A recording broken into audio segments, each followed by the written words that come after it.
Bueno, Jorge, don Jorge Castro, doctor Castro, nos están tocando horas extraordinarias en la Argentina. Claro, uno podría decir sombrías o auspiciosas, pero hay grandes cambios. ¿Cuáles? Grandes cambios, Te quiero que me efectivamente. lo expliques, porque para eso has aceptado venir. Por supuesto, con mucho gusto y te agradezco en primer lugar que me hayas invitado. Ah, es un Yo me siento muy honrado de estar con vos. placer porque aprendo. Bueno, mira, yo te diría que lo más importante que está ocurriendo en la Argentina es que el gobierno de Milei parece haber encontrado el camino de salida de la crisis del país. Los datos del primer trimestre de este año son extremadamente esclarecedores. La tasa de inflación ha caído a 1/3 de lo que era en diciembre del año pasado. Lo que hay es una incorporación de más de 16.000 millones de dólares en las reservas del Banco Central, en dólares estadounidenses. Impresiona. Eso es el dato más importante a tomar en cuenta, de que esto es un subproducto del hecho de que ha caído la inflación y que se ha ganado algo en la crisis básica que es de la que tiene la Argentina y el gobierno de Milei, que es una crisis de credibilidad.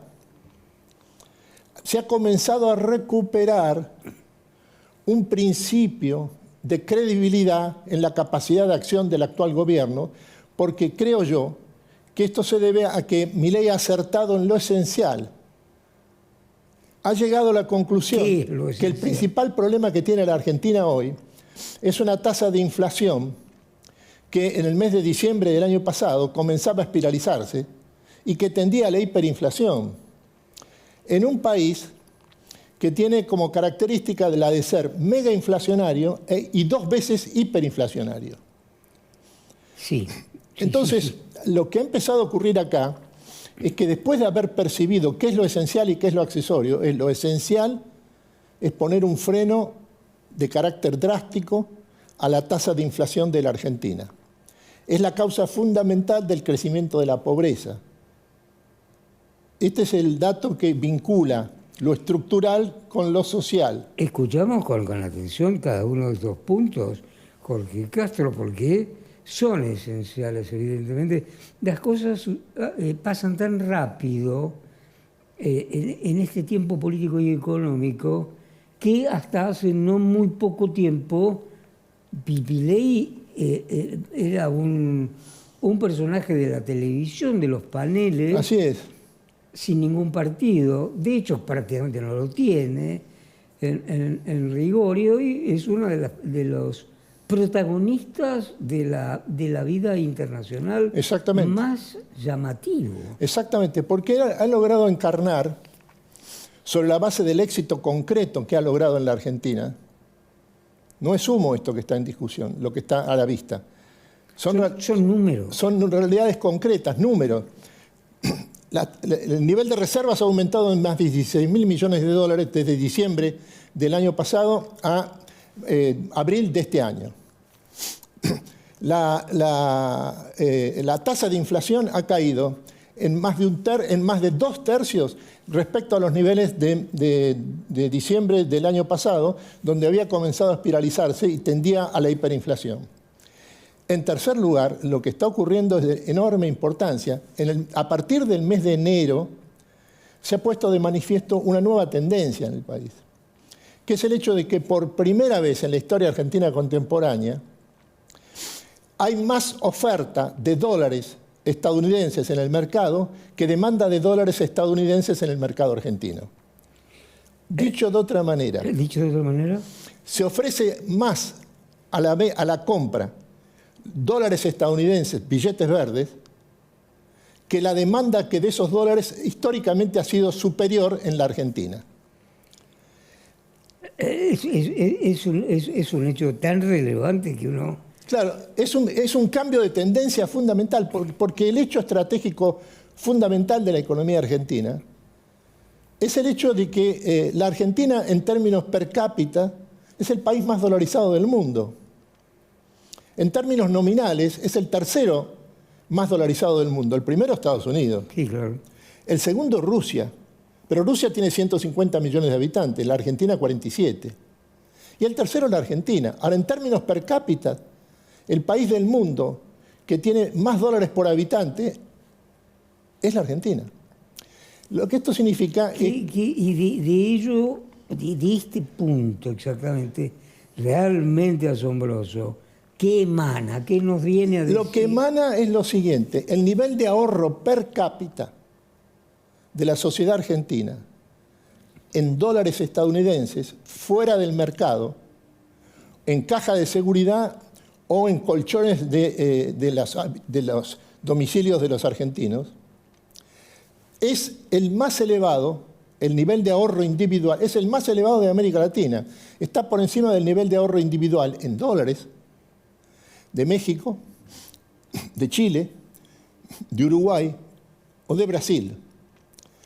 Y ahora por primera vez ha comenzado un proceso en el que ese ahorro en dólares comienza a volcarse al mercado interno, en principio para pagar deudas, no solo de las empresas nacionales e internacionales, sino también de los argentinos individuales, la clase media y la clase media alta. Que está asustada. Está asustada, pero tiene una garantía de fondo, que son sus enormes ahorros en dólares norteamericanos. Muchas personas están pensando en este momento, con el regreso, la cuestión fresquita de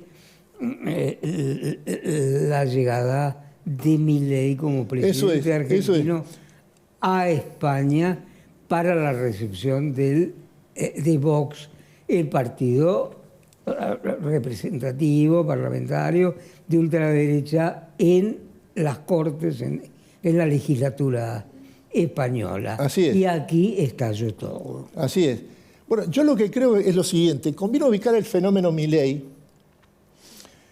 sacarlo exclusivamente del marco nacional y ubicarlo en un contexto internacional en el cual lo que aparece es una corriente de derecha profundamente rupturista y enfrentada al establishment internacional, económico, político y cultural, en Estados Unidos y en Europa.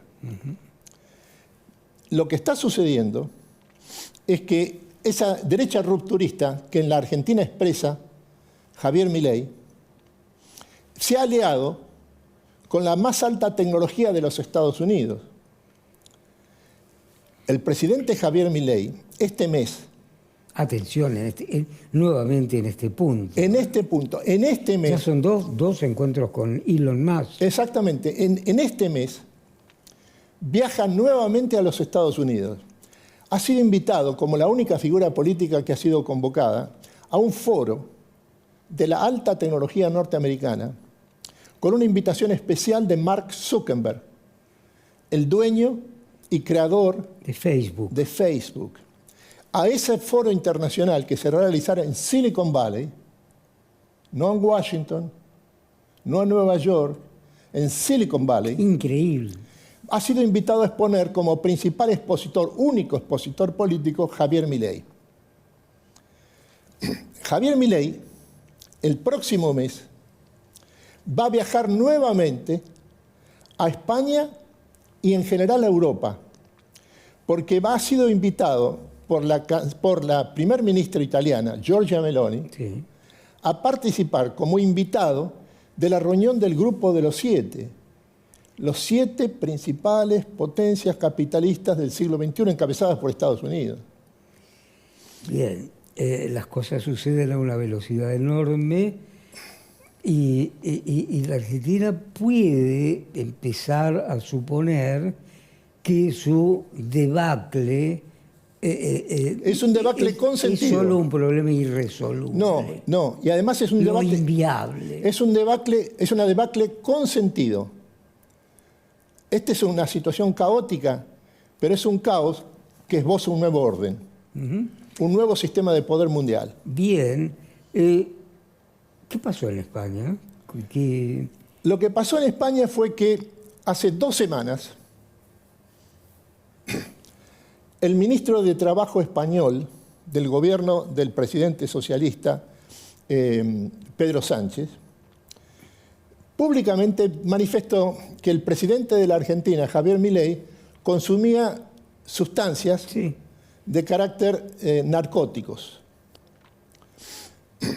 Inmediatamente, como hace siempre Milei, le respondió públicamente con una declaración de la oficina del presidente, donde, entre otras cosas, enumeraba varios hechos del gobierno del presidente Pedro Sánchez, y uno de los hechos que mencionó fue el que se referido a la situación judicial que en este momento enfrenta la esposa del presidente Pedro Sánchez y la influencia que esto tiene en el propio gobierno de Pedro Sánchez, a la que en ese documento consideró que debe su vigencia política exclusivamente al respaldo que le dan las fuerzas separatistas de Cataluña.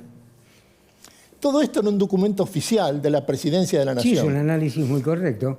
El asunto es que el gobierno de Pedro Sánchez no le contestó a ninguna de estas advertencias y no hizo ninguna observación respecto al tema de su esposa, de la esposa de Pedro Sánchez.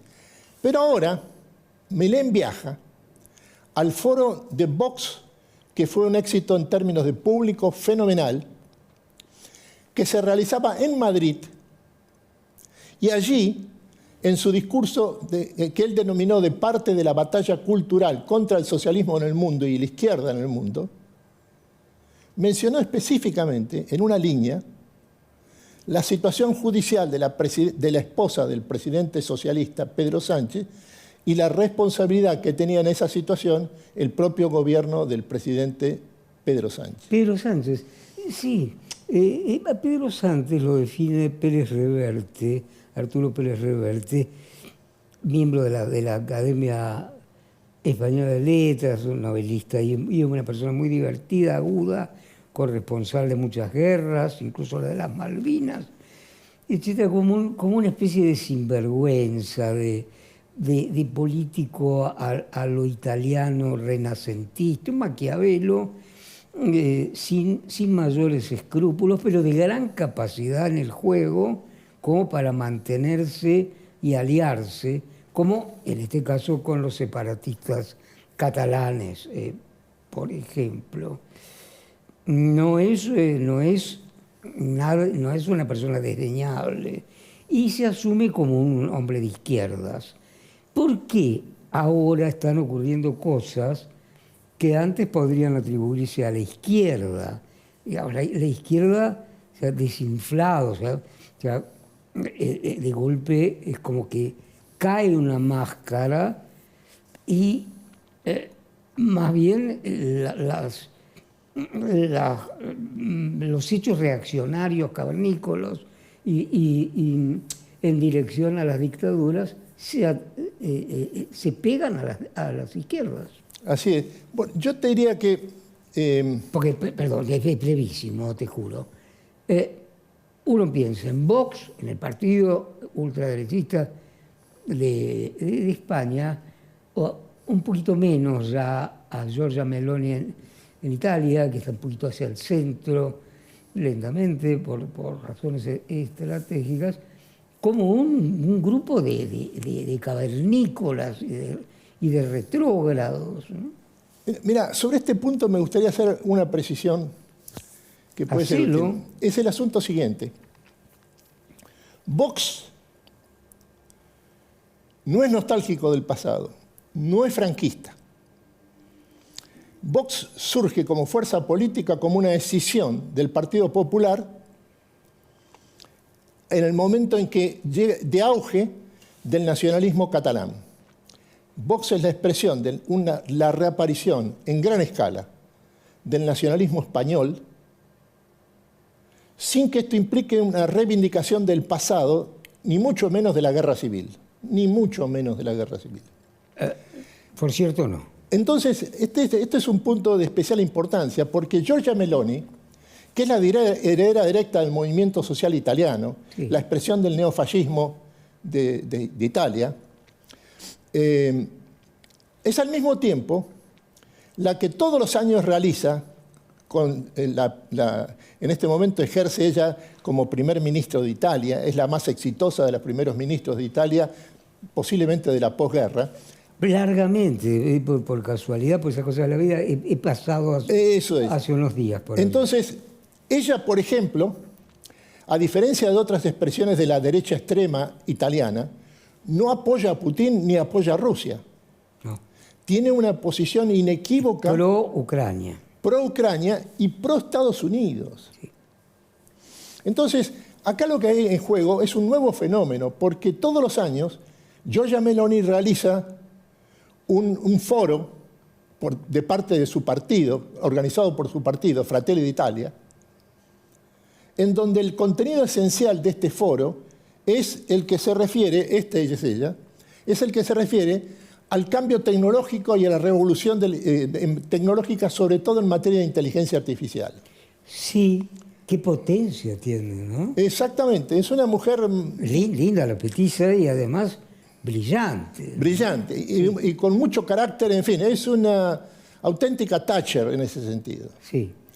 Crucemos el río, son segundos, pero qué placenteros. Con buquebús nos vamos del Uruguay al argentino, de la Argentina al Uruguay, nuestro mar dulce, con la mejor flota.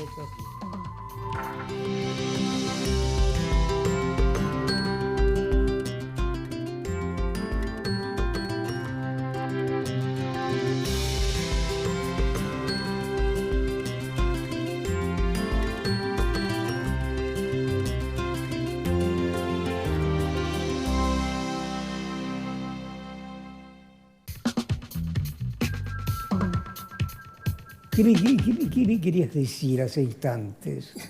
En este foro anual que realiza Fratelli d'Italia, que es la organización política partidaria de la primera ministra de Giorgia Meloni, el último expositor internacional que tuvo fue Elon Musk. Y ahora va a participar en este viaje a Italia, este viaje a Europa y por lo tanto también a Italia, va a participar de ese foro el presidente Javier Milei. O sea que habría que cambiar un poco la nomenclatura política. Exactamente. ¿Mm? Exactamente. No es la derecha el vampiro de los pobres. Parece que las cosas hay que llamarlo de otra manera ahora, porque están surgiendo cosas nuevas. Exactamente. Yo tengo la impresión siguiente. Acá hay un debate ideológico de envergadura, sobre todo en el capitalismo avanzado. El hecho de que los protagonistas principales de esto sean figuras de la alta tecnología de Estados Unidos, como Elon Musk y Mark Zuckerberg, lo que te está indicando, creo, es el hecho de que hay un debate interno en el capitalismo de Estados Unidos, el más avanzado del mundo, en lo que se refiere a las características de la acumulación capitalista en las nuevas condiciones de la cuarta revolución industrial y de la inteligencia artificial, que coloca en crisis a la totalidad del establishment, al mundo de Davos coloca en crisis. Schwab se retira este año. Al mundo de Davos, en definitiva, al establishment de las grandes compañías tradicionales, no nuevas, tradicionales, tanto de los Estados Unidos como de Europa. Y por eso es que este es un... Nada menos. Es un contenido intensamente ideológico, porque se trata de interpretar en el terreno de las ideas el significado del nuevo proceso histórico caracterizado por la cuarta revolución industrial, que es el proceso de digitalización completa de la manufactura y los servicios, que está en marcha, y su principal tecnología, que es la inteligencia artificial. La capacidad de creación autogenerada de inteligencia de parte de máquinas, equipos creadas por el hombre. Esto es lo que está ocurriendo. Qué bueno que podamos vivir Exactamente. este momento crucial y cambiante de la condición humana en todo el mundo. Exactamente, pero además comparativamente, siempre los ejemplos históricos tienden a crear equívocos, Es probable. Porque se basan en metáforas, en definitiva. Pero en términos de la acumulación capitalista, lo que está ocurriendo en el mundo de hoy es un fenómeno que por su envergadura y su carácter abarcador solo tiene posible comparación con lo que fue la primera revolución industrial. Esta es la cuarta revolución. Que cambió al mundo. El mundo le dio vuelta entero, varias veces. Entonces, esto es lo que está ocurriendo en el momento actual. Y las circunstancias argentinas y la personalidad y las características de este personaje que es Javier Milei, lo ha colocado en este momento en el centro mismo de los acontecimientos. Con este agregado. La política exterior de Milei tiene dos rasgos fundamentales. Uno, la alianza estratégica con Estados Unidos, que ha adquirido características formales a partir de la semana pasada con la presencia y la firma de un acuerdo entre la canciller Diana Mondino, y el secretario de Estado Antony Blinken en el Departamento de Estado de Washington la semana pasada. Sí. Y la segunda, igualmente importante y trascendente, es el hecho de que el presidente Milei es el único mandatario de América Latina, y en especial y en forma arquetípica en América del Sur, que ha dado y da un respaldo irrestricto, sin limitaciones, al Estado de Israel en su lucha para aplastar, terminar, eliminar al grupo Hamas en la Franja de Gaza. Esto es un dato histórico, porque Lula, al contrario, se ha transformado en el principal adversario de Israel en América del Sur. Y el tercer gobierno, el tercer país en orden de importancia en América del Sur, que es Colombia, con el Gustavo Petro a la cabeza, también ha roto relaciones con el Estado de Israel. Sí. Mientras que Lula ha considerado que la acción de las fuerzas de defensa israelíes en la Franja de Gaza contra Hamas tiene un significado semejante al del Tercer Reich en el holocausto contra el pueblo judío de la década del 30 y del 40. Es difícil reconstituir la capacidad intelectual y política de Lula después de una afirmación como esa. Es muy difícil sobre todo porque Lula tiene una dificultad fundamental para cambiar, porque él es un pragmático y es un sindicalista. Es un sindicalista. Y por lo tanto tiende a ir atrás de los acontecimientos. Sindicalista, digo, con todo. No. Simplemente para encuadrar su figura. Exactamente. ¿No? Y él tiende a ir atrás de los acontecimientos, en el momento en que los acontecimientos se han acelerado. Ah, qué bueno. Sí. Entonces vos tenés que ir adelante de los acontecimientos, para lo cual tenés que prever. Y prever es una tarea esencialmente intelectual.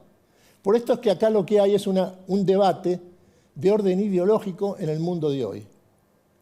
Apasionante, digno de ser seguido pues minuto a minuto y con un guante alzado en esta batalla cultural que es la de Milei. Esto es así. Esto es indiscutible. Te guste o no te guste. Esto. Es así. La invitación de Mark Zuckerberg se refiere a él. El hecho de que Elon Musk informó en Austin, en Texas, que va a venir a Buenos Aires para participar de un seminario internacional junto con Milei para tratar el problema del cruce del crecimiento económico con la alta tecnología, se refiere a un hecho concreto. Se refiere a la Argentina 2024 y al presidente de la Argentina en ese mismo año. Sí, no. Son cuestiones que parecían de fábula. Pero mientras tanto, en la calle, en los barrios, en la periferia, las cosas son difíciles. Muy difíciles. Y este proceso al que Milei se adelanta, por razones de inteligencia personal, a lo que está ocurriendo, va a ser mucho más moroso en lo que respecta a reconstituir la pobreza, las dificultades, la evaporación de una educación exigible. Así es. Lo que llama la atención es que el fenómeno Milei, con su ajuste extraordinario, brutal que ha realizado sobre todo en los primeros 3 meses de este año, cuenta con un respaldo muy amplio en la opinión pública, partiendo de la base de que sobre todo cuenta con el respaldo de quienes lo votaron el año pasado. El año pasado, Milei obtuvo el 56%. Tiene lo mismo, tiene la misma tiene en las encuestas que en las urnas. Exactamente, exactamente. Y la cosa más curiosa y significativa es que entre los sectores que lo votaron el año pasado son aquellos que experimentan el más alto grado de ajuste en el momento actual. Pero son los únicos, los que están más cargados de esperanza. Son los más pobres y los más jóvenes. Anotémoslo. Exactamente. La política, tanto la política económica como en general la acción política, es cuestión de credibilidad y de esperanza. Por eso es que el fenómeno fundamental de la política no es la organización, sino el liderazgo. No podría discutirse que se le cree. Hablamos de Milei, porque es exactamente lo mismo lo que hace que aquello que anunció. Exactamente. Eso queda demostrado. Exactamente. En cuanto a la esperanza, que es de otra categoría humana, habrá que ver. Por el momento sí. Ahora, al estilo Mariano Grondona, lo que te diría es la palabra de la que proviene... Señor. Sí, por supuesto. La palabra esperanza tiene como fundamento el término espera. Spes. Spes. Sí. Yo me he comido muchos latinos. Spes, pay. Espera. Espera.